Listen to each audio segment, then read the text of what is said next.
ನೋಡಿ, ಯಾವುದೇ ಒಂದು ಅಪರಾಧ ಆಗಿದ ನಂತರ ಯಾರು ಇನ್ವೆಸ್ಟಿಗೇಟಿಂಗ್ ಆಫೀಸರ್ ಇರ್ತಾರೆ, ಐಒ ಇರ್ತಾರೆ, ಅವ್ರ ಜವಾಬ್ದಾರಿ ಇರ್ತದೆ. ಅವ್ರ ನ್ಯಾಯಾಲಯಕ್ಕೆ ವರದಿಯನ್ನು ಕೊಡ್ತಾರೆ.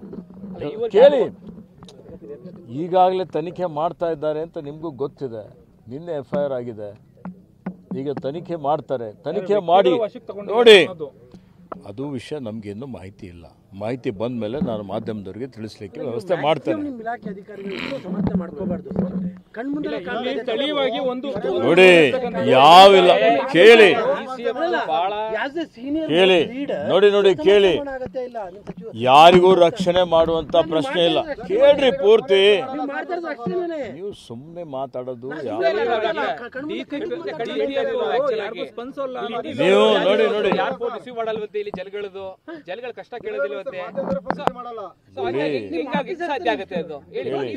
ಕೇಳಿ. ನೀವು ಪ್ರಕರಣ ಆಗಿದ್ಮೇಲೆ ಈ ವಿಷಯ ನಮ್ಮ ಗಮನಕ್ಕೆ ತರ್ತಾ ಇದ್ದೀರಿ.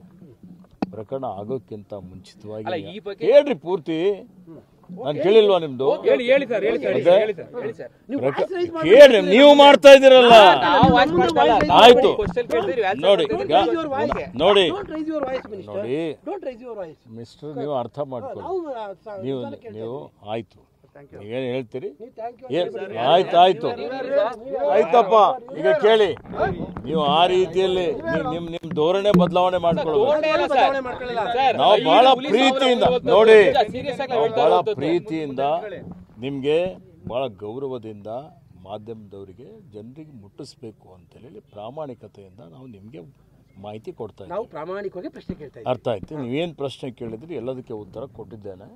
ಇನ್ನೂ ಹೆಚ್ಚಿನ ಪ್ರಶ್ನೆಗಳು ಬೇಕಾದರೆ ವರದಿ ಬಂದ ನಂತರ ಉತ್ತರ ಕೊಡ್ತೇನೆ. ಧನ್ಯವಾದ ನಿಮಗೆ. ಅಲ್ಲ ಬನ್ನಿ ಸಚಿವರೇ, ನೀವು ಇಷ್ಟೊಂದು ಡಿಫೈನ್ ಆಗಿ ಮಾಡ್ತಿದ್ದೀರಿ ನಿಮ್ಮ ಮಿನಿಸ್ಟರ್ ಆಫೀಸರ್ಸ್ನ.